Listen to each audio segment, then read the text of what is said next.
நம்ம திருச்செங்கோடு சண்முகபுரத்துல சபரிமலையில அமைஞ்சிருக்கிறது மாதிரியே அச்சசல் ஐயப்பன் திருக்கோவில அமைச்சிருக்காங்க. இங்க ஒவ்வொரு தமிழ் மாசமும் 1ஆம் தேதி அன்னைக்கு 18 படிகளும் நடை திறக்கப்பட்டு 5ஆம் தேதி அன்னைக்கு படி பூஜை சீரும் சிறப்புமா அன்னதானத்தோட நடக்குங்க.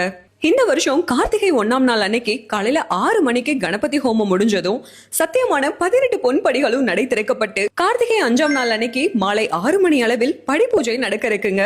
அதோட மண்டல காலம் முழுவதுமே இந்த 18 படிகளும் நடை திறந்தே இருக்கும். இது மட்டும் இல்லங்க, ஐயப்பனுக்கு மாலை போடுறவங்களுக்கும் இருமுடி கற்றவங்களுக்கும் இங்க சிறப்பு ஏற்பாடுமே செஞ்சிருக்காங்க.